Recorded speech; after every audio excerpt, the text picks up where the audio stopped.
Universal basic income, our topic for today. Is it bad? Is it good? What should we think about it? So, as you can see here, I think it's a bad idea, but let's not get ahead of ourselves. It's a very long structure today, so we will talk about what is the UBI, give a short definition, then take a look at the supporters of the proposal.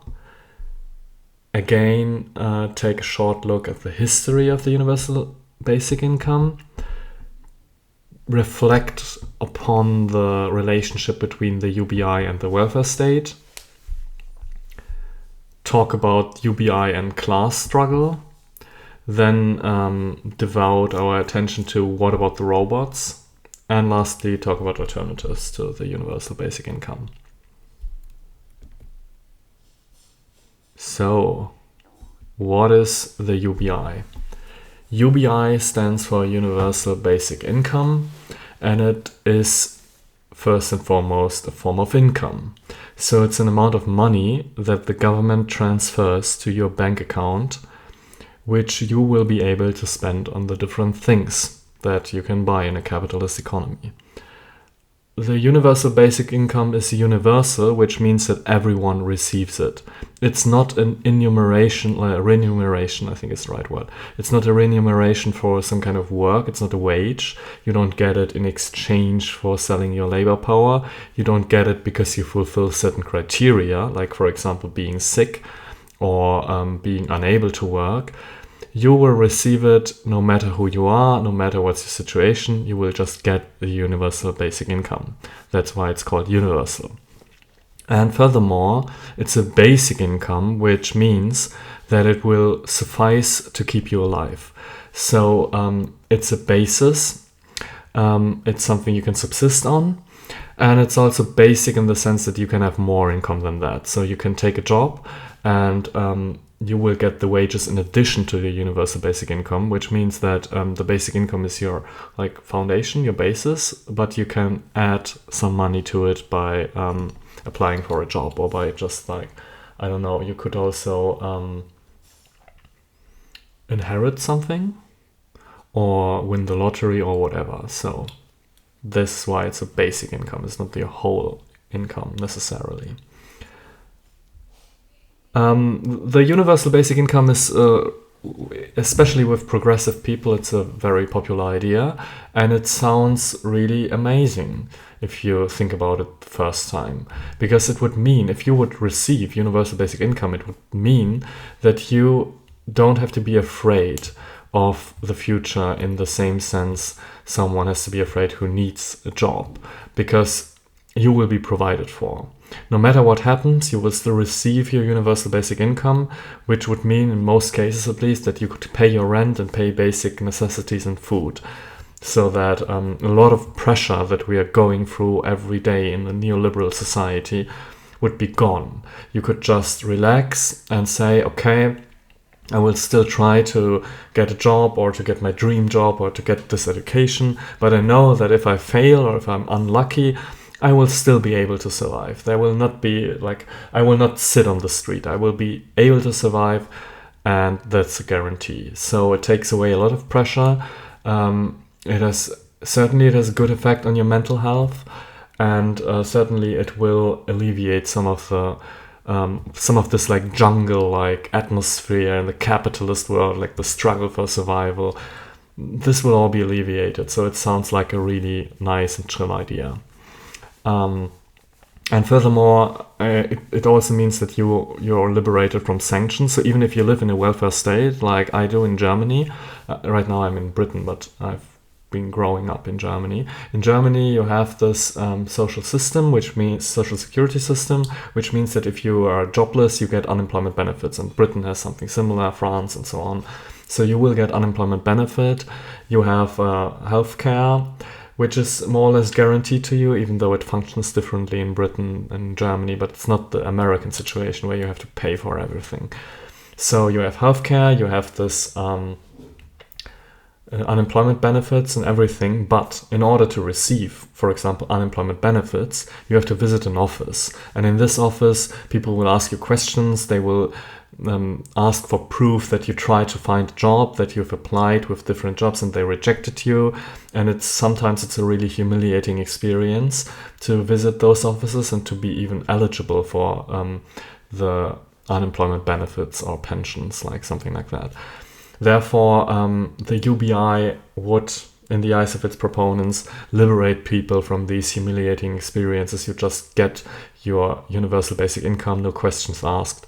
So again, it sounds like something that's really progressive, something that the left would really want. And this is why we're going to talk about it, because it's such an attractive proposal if you hear about it for the first time. And maybe a good point to start is to look at who supports the universal basic income. And here we can see some sympathetic faces. We can see Yanis Varoufakis, the Greek superhero. We can see Thomas Piketty, who wrote Capital in the 21st Century. We can see Katja Kipping, who is an important leader in the German Left Party, which is basically sometimes it's called a socialist party, but I would say maybe more like a left social democrat party. But all of these people seem to be rather sympathetic, and they seem to be good left-wing people, maybe not real communists or hardcore Marxists, but certainly when it comes to bourgeois politics, on the right side of the spectrum. So this counts pro-UBI, right? Because all of these people, they support it, it must be a good idea. But no, wait. Now we have these people, Mark Zuckerberg, Bill Gates, Elon Musk, all supporters of the universal basic income. And it gets worse. Jeff Bezos. Even Jeff Bezos supports the universal basic income. And now, I want to make one thing clear. Just because a bourgeois politician or a capitalist like Jeff Bezos supports a certain proposal doesn't necessarily mean that it's wrong. There can be some cases where the interests of the bourgeoisie and the interests of the society in general coincide. So if like a giant ball of ice would fall onto the earth and destroy all life, everyone would be opposed to it, even Jeff Bezos. If he didn't build his rocket to escape to Mars, he will be opposed to this. So there might be some things where all classes share some interest. It's not the case that just by pointing out that Jeff Bezos supports UBI, that this necessarily means that UBI is a bad idea. But it should make us a little bit suspicious, especially because universal basic income is an economic demand. So it's a demand about economic facts, economic power relations, an area where normally the interests of bourgeoisie and proletariat should be diametrically opposed. And when it comes to something like a public healthcare system or high taxes for the rich or any other social democrat or left-wing demand that you could make with regard to the economy, all of these capitalists would be opposed to it. So why do they support universal basic income? That's the question. And to answer this question, it's maybe expedient to take a look at the history of the phenomenon. And yeah, we have to talk about this guy. History of the universal basic income. Okay, so Thomas More. Thomas More is often quoted as someone who has invented maybe the idea of universal basic income. At least he's someone who's often associated with it, an early proponent. But I think that's not the case. Thomas More is the guy who wrote Utopia, where our word utopia comes from. And in Utopia, he describes an island with a certain society that's been implemented on this island. And it's often thought that this is a society worth emulating, so that Thomas More believes we should build a society like that, even though there are also some other readings. Some people think it's a satire and something, but this doesn't have to concern us right now. The question is there universal basic income on Utopia? And the answer is no, because on Utopia, people just receive goods, like they don't receive money from the state. It's just a society that's organized in a way that people will not go hungry, which is, if you would apply today's terminology to it, would be more of a welfare state than an instance of a UBI. The only commonality between what Thomas More describes and the universal basic income is that in both cases, the aim of the policy is to prevent poverty, so to prevent people from falling under a certain standard of living and allowing them to live in dignity. But the means are different, and Thomas More could be, maybe one could say that he's one of the first people who proposed the welfare state, but it's certainly wrong to say that he proposed something like a universal basic income. And one more thing we have to add is that all of this wealth in Thomas More's utopia is created by slaves. So that's that. Thomas Paine, my boy Thomas Paine. He was a hero of the Enlightenment and of the American Revolution. Obviously, the American Revolution, from the perspective of historical materialism, had material reasons. It had something to do with the economic interests of the planter class and of the northern bourgeoisie. It had to do with the distances between the 13 colonies and Britain, the ways of communication between them and everything. So it had like social and economic grounds and causes. But if there's one man who has contributed to the emergence of the American Revolution and everything, then it's Thomas Paine, the author of Common Sense. He was an ardent critic of the monarchy. He was an Enlightenment philosopher. He had a great debate with Edmund Burke, the conservative, and I really love him. But when it comes to the universal basic income, he's also someone who's often quoted as one of the first proponents. And he proposed something like the UBI in agrarian justice. Agrarian justice deals with the differences between rich and poor. And Thomas Paine was disgusted by the big kind of gap that separates rich from poor. And he thought that it's society's task to intervene and to make the poor richer and the rich poorer, so to redistribute wealth, which is rather revolutionary for his time. So I think that there is an inherent connection between Thomas Paine's really radical beliefs with regard to the monarchy and his Republican convictions, and also the fact that he was one of the first people who actively advocated for economic redistribution and to do something about the fact that some people are really rich and others are really poor. Paine proposed to tax inheritance by, I think, 10%, and then use 2/3 of the income to provide for some, like, I think, old people over 50, which was considered old at that time. And the rest of the money, 1/3, would be used to give $15 to every person, male or female, turning 21. So in a certain sense, it is a universal basic income. It's a universal income. Everyone gets it at 21, no matter who you are. And it's also basic in the sense that, of course, you can earn more than that. What it doesn't fulfill, however, is that it suffices to make a living. And you can't demand this of Thomas Paine, because at that time, with the agrarian society and everything, it would be absolutely impossible to grant everyone an income which would make them, which would liberate them from the need to work. So the UBI, if you can call it that Thomas Paine proposed, was just a one-time payment, a little bonus that was basically a redistribution, the means of redistributing wealth from the rich to the poor. Then we have Thomas Spence, a British radical who also mainly lived in the 18th century.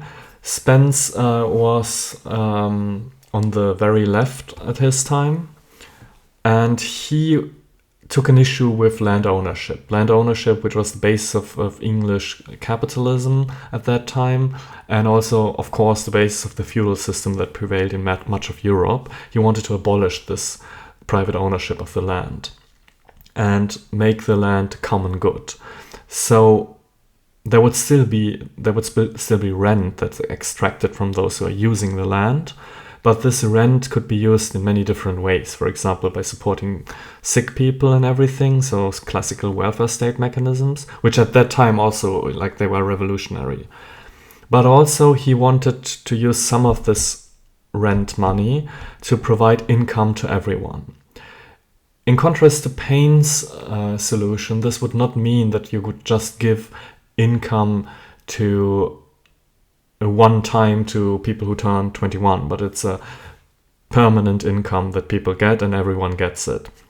So again, it could be considered some form of universal basic income, but again, it's not enough to live by. So it's just a bonus.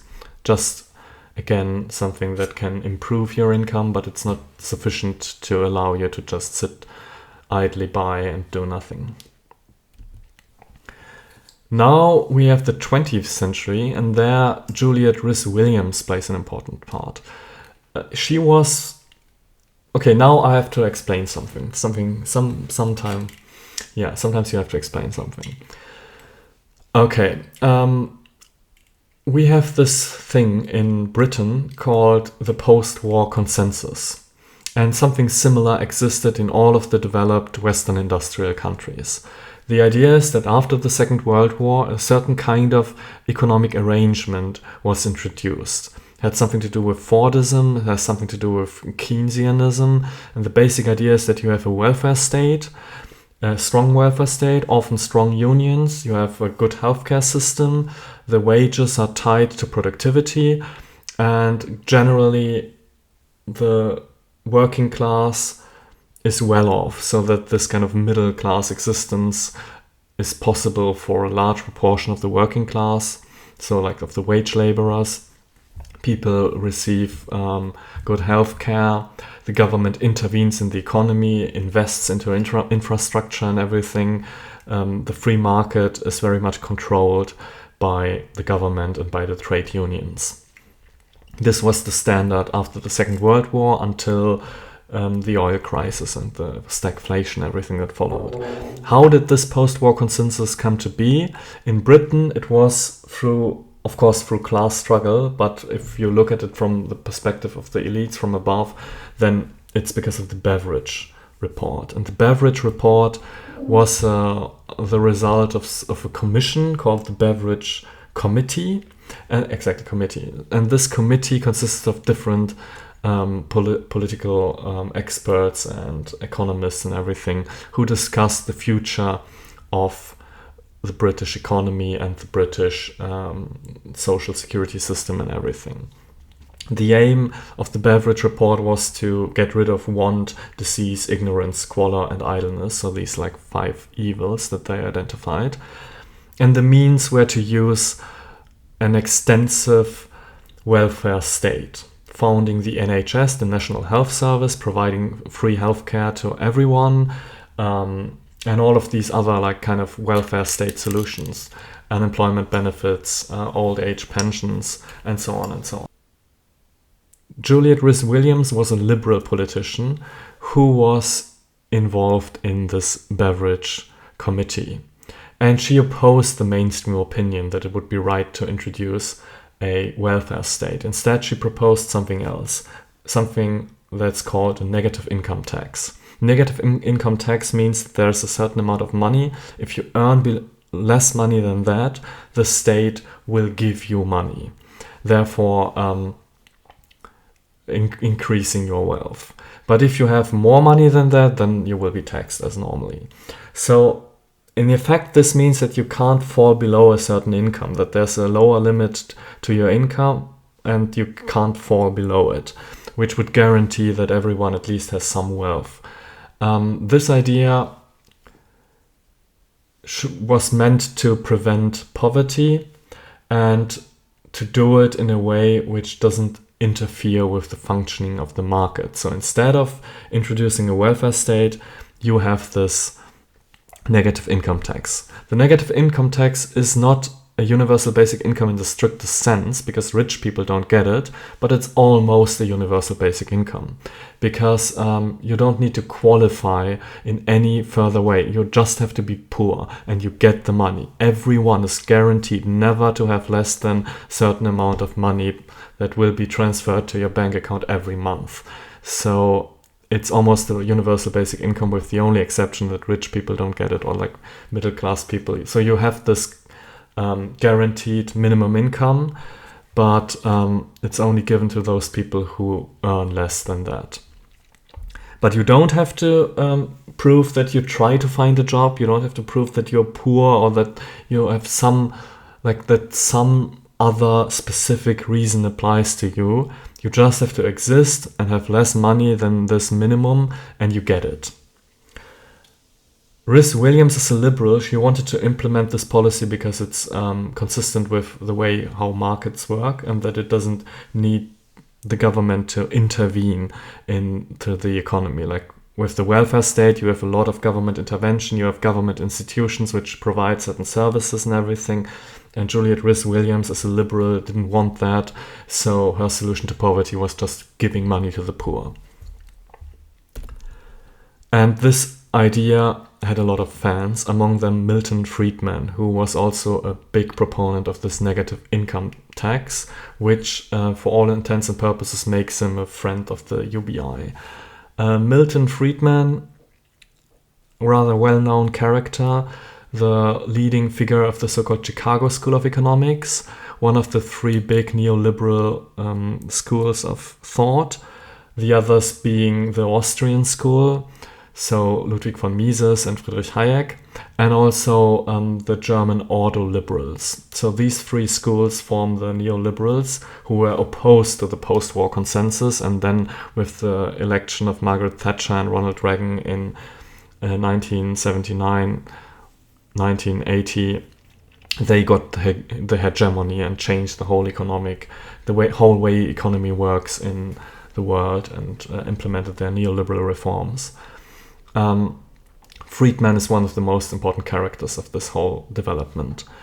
And he's also infamous because his pupils, the so-called Chicago Boys, supported the brutal dictatorship of Augusto Pinochet, which had overthrown the democratically elected Chilean president Salvador Allende and created a reign of terror, killing and torturing left-wing activists and trade unionists and socialists.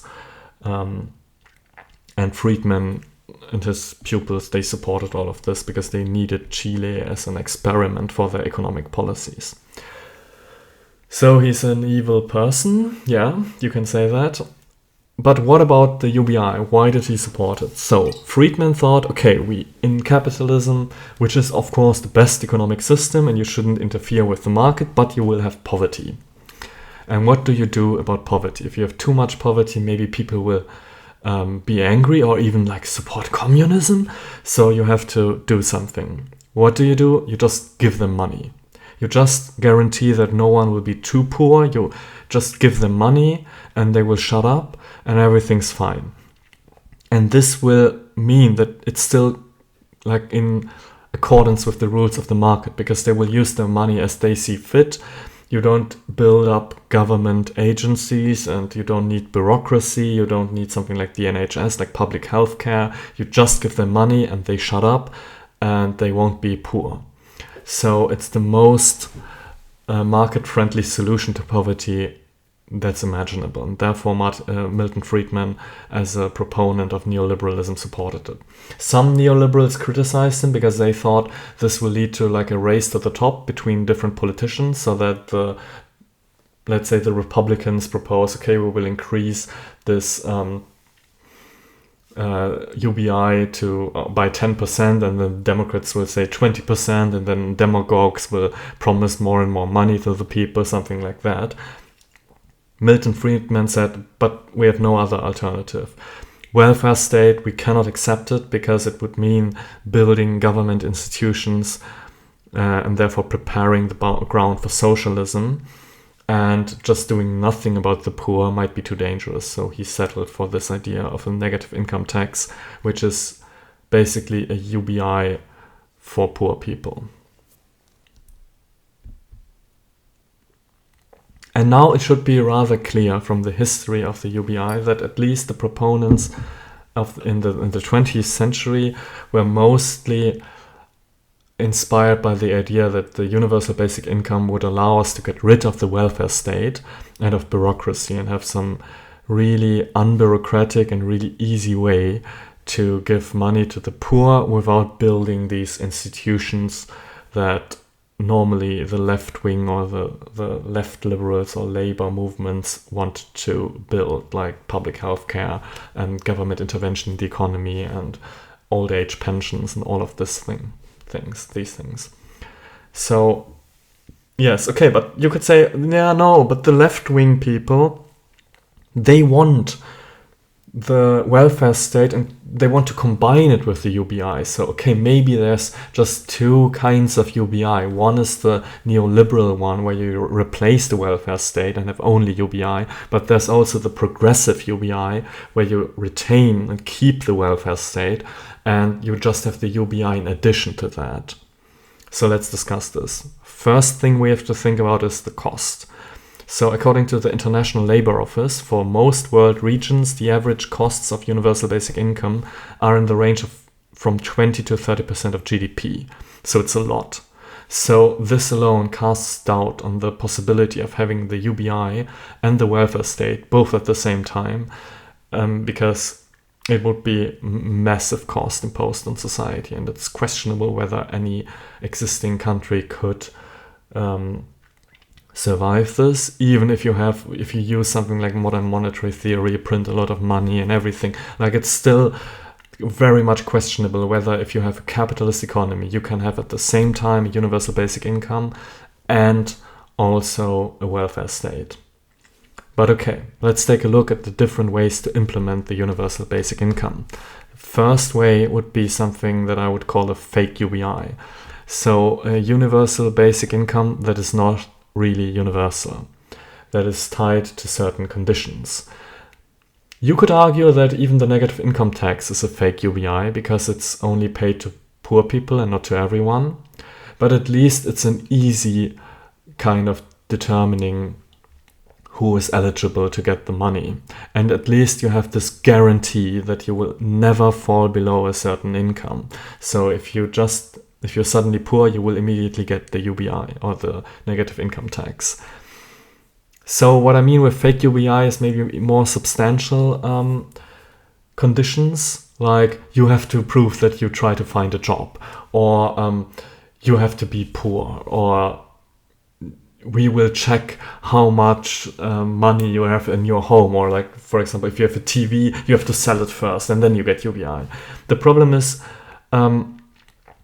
this is just not UBI anymore. It's basically the way the welfare state works in neoliberal society. So there's still some, in Germany, for example, you will not starve most of the time. If you are really poor, if you lose your job and everything, you have to go to these offices and say, I don't have a job, please give me money, and then they will give you money. But first you have to prove a lot of things. And if you're sick, then you really have to be sick, and there are some rules. What will the insurance pay and what do you have to pay for yourself? So having all of these conditions and strings attached to everything, it's just the way things work in most of the pseudo welfare states today.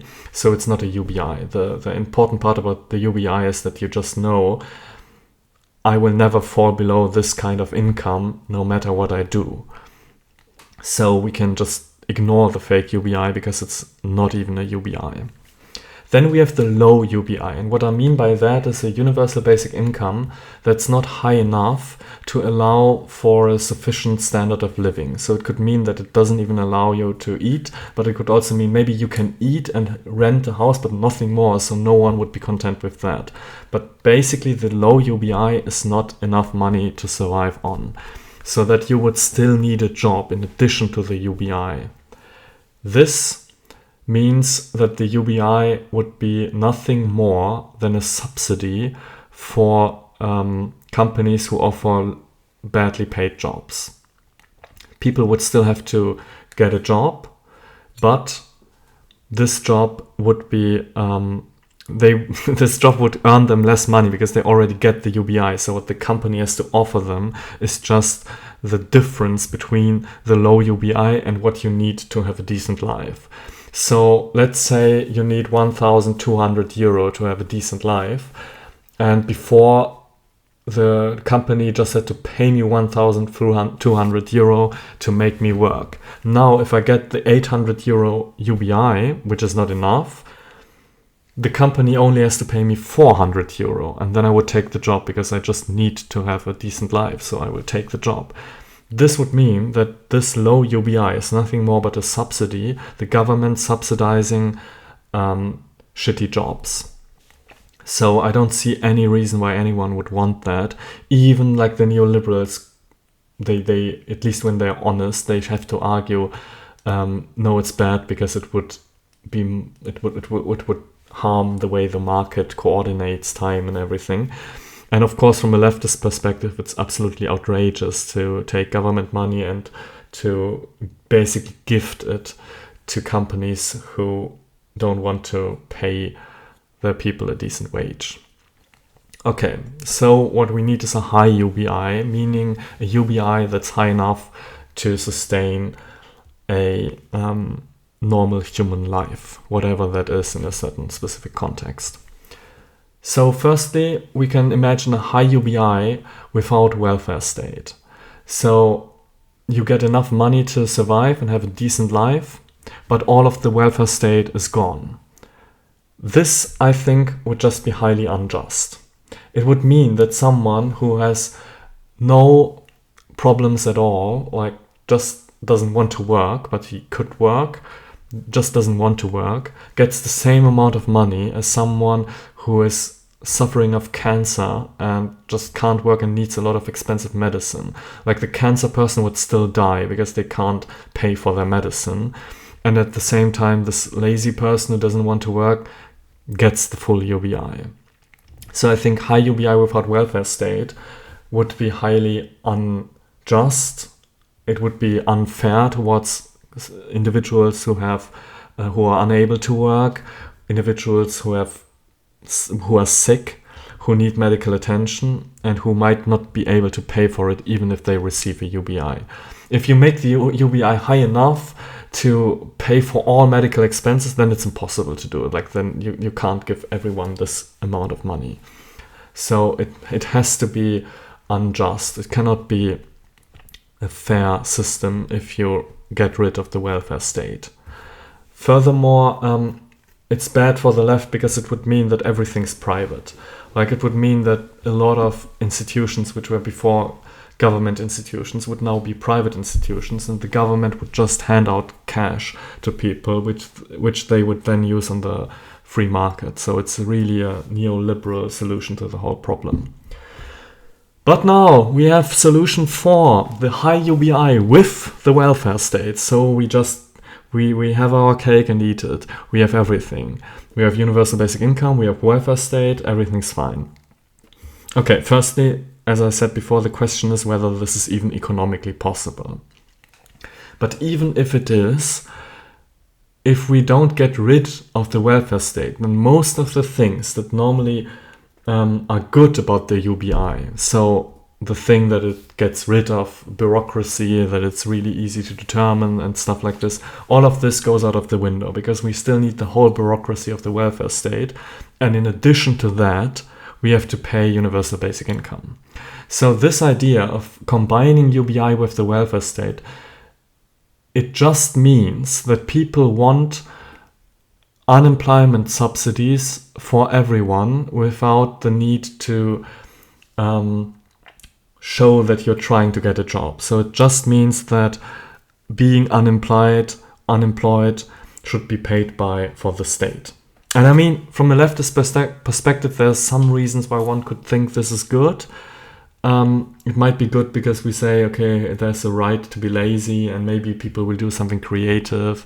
For example, if I got this thing, I would just do videos all the time or something like that. I don't know, political work, art. So from this perspective, it sounds really attractive. But we just have to understand that economically, the whole UBI proposal loses its attractiveness if we retain the welfare state and therefore the whole bureaucratic apparatus that the UBI is more or less designed to get rid of. But still, yeah, maybe we can say, okay, there's just these two kinds of UBI. The neoliberal UBI, which is about getting rid of the welfare state, and then there's the left-wing UBI, which is about the right to be lazy. And it doesn't mean we abolish the welfare state. Our goal is not to reduce bureaucracy. Our goal is just to allow every human being to live without fear and stuff like this. So it sounds really great. What's wrong about it? Let's say we ignore this thing with whether it's possible to pay for it and everything. Let's say it would be possible. Wouldn't that be a great thing? And my answer is no. And the reason why it's not has something to do with class struggle.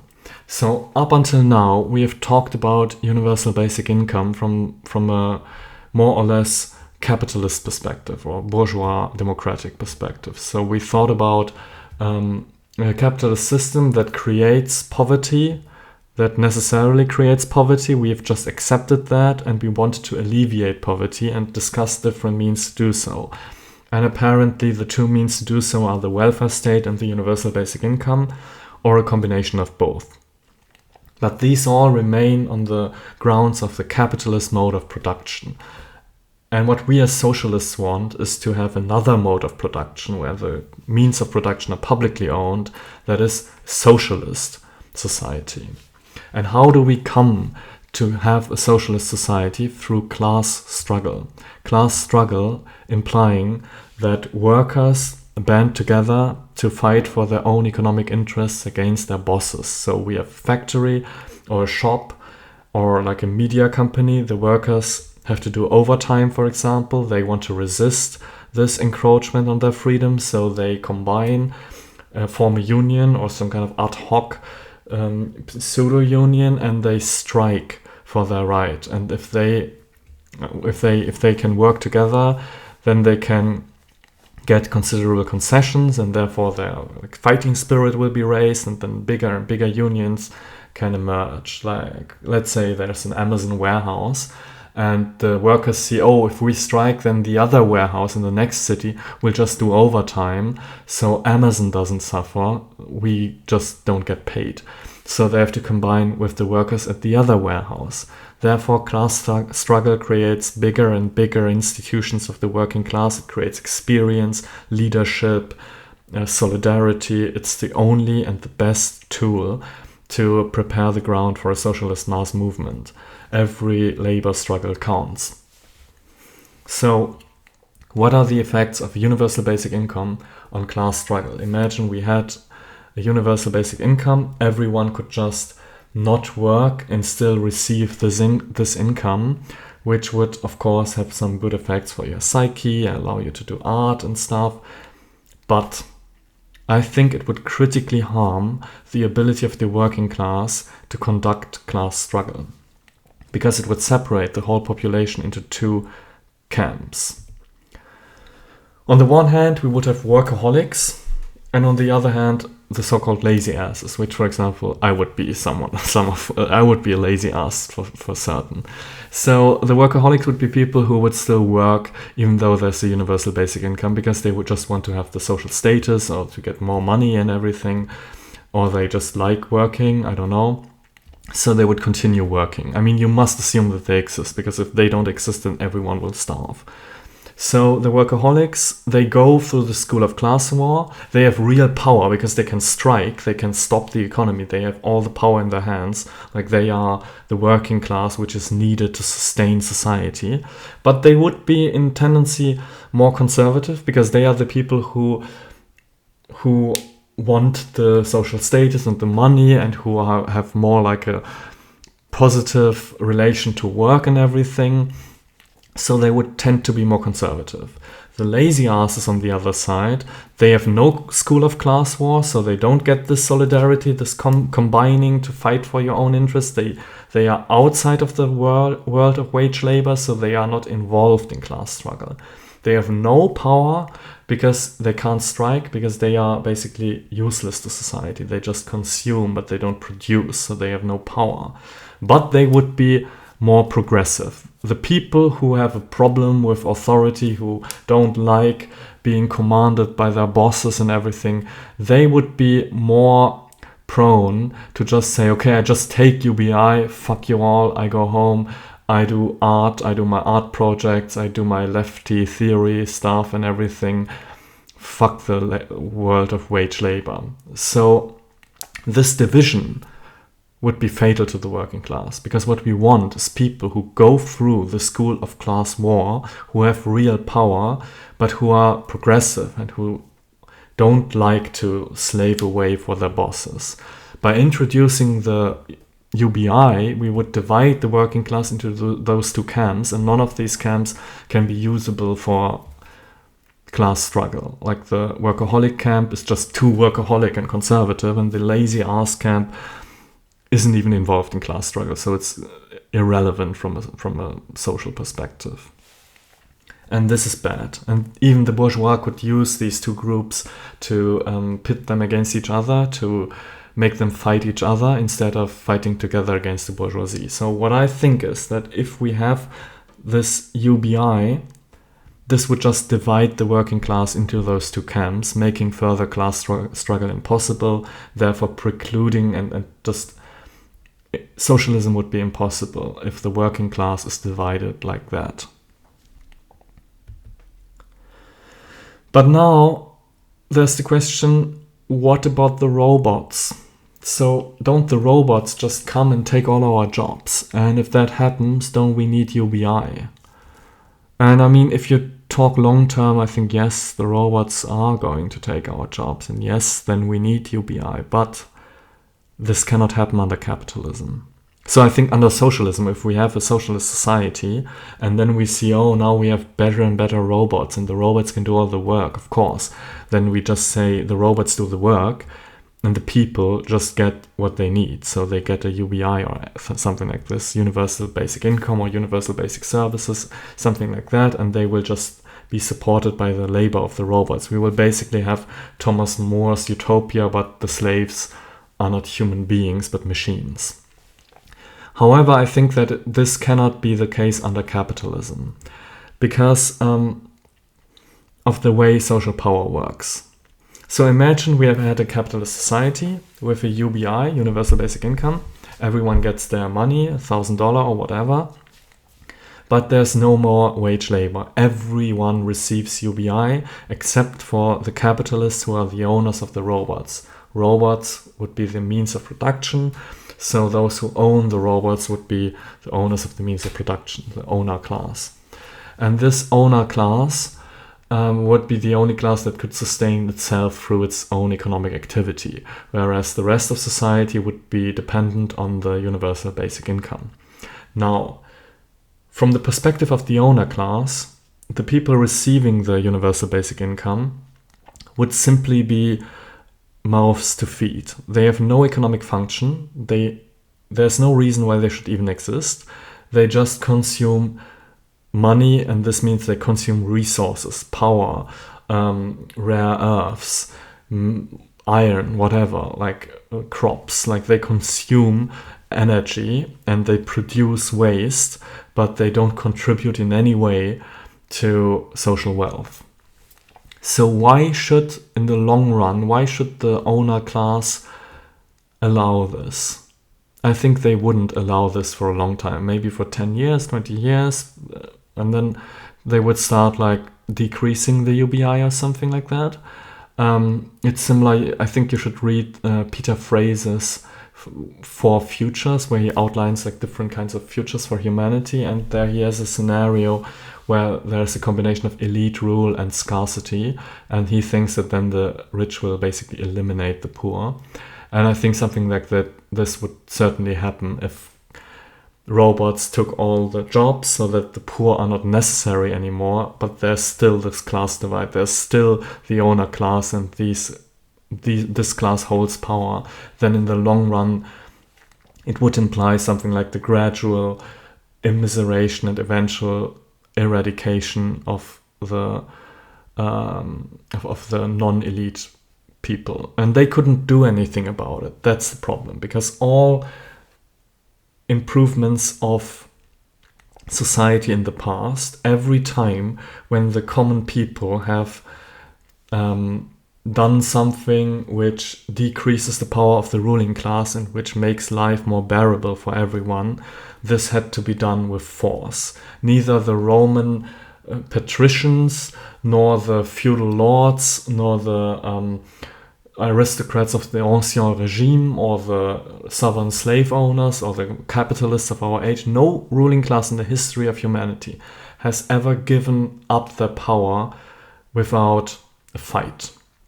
This fight, sometimes it's really violent, sometimes it's more subtle, but there always has to be a fight. You always need power to change something. The problem is, if robots took all the jobs, you have no power. The only two means of power that the common people have throughout history is economic resistance, the strike, or military resistance, insurrection. So you need to either say, if you don't give us our rights, we will stop working, or you have to say, if you don't give us our rights, we will kill you. And most of the time it's a combination of both. When you have this robot age and all of the work is done by robots, you can't strike because you are irrelevant, economically irrelevant, you're powerless, you have no ability to strike. And you also can't resist militarily, because if we are advanced enough to have all the work done by robots, we will also have some kind of like killer robots or automated weapon systems, which would be vastly superior to anything humans could do. So in this situation, the ruling class would have all the power and the population would have no power at all, which means revolution is impossible, and also there's nothing preventing them to just stop paying you the universal basic income. This means socialism has to be implemented before everything gets automated. So the question, like, what do we do if there's still capitalism and the robots do all the work? Yeah, then we've lost. It's as simple as that. Then we have lost. But we are not in this situation right now. Right now, human labor is still necessary. And our task cannot be to approve of a system which would divide the working class, therefore making it easier for the bourgeoisie to sustain their power until that point where they have the robots and they don't need us anymore. So universal basic income in this sense is really dangerous. It's a tool that the ruling class can use to pacify class struggle, to divide the working class until the moment when we lose our two most effective weapons, the strike and the insurrection, or like the violent resistance. Therefore, I think socialists must be opposed to the idea of universal basic income. Lastly, short thing, what about alternatives? What are they? What can we do except universal basic income? I mean socialism, obviously, but we need also some intermediate steps, something we can fight for in the current system if there's not a revolutionary situation. So what would that imply? And I mean, I will make separate videos about those things in the future, but just two things I want to mention is reducing the working hours is one thing. So like a 30-hour week or 4-day week, which would make labor more scarce, strengthening the working class, giving us more time for family and friends and everything, but also for political organization, for education. So it would actually strengthen the working class. And another thing is the building of public healthcare, housing and infrastructure. So creating public sectors in the economy, which would also prepare the ground for socialism, because then we would already have some public sectors, which when we have, for example, like a revolution or the election of a socialist government or something, we would already have some parts of the economy which are in public hands, which would make the whole transformation easier. So I think those two things, on the one hand, having a reduction of the working week, and on the other hand, having these public services, they would also alleviate the material hardships that people face in the real world, but at the same time, they would not harm class struggle, but on the opposite, they would make the transition to socialism easier. So yeah, that's my take on the universal basic income, and see you next time.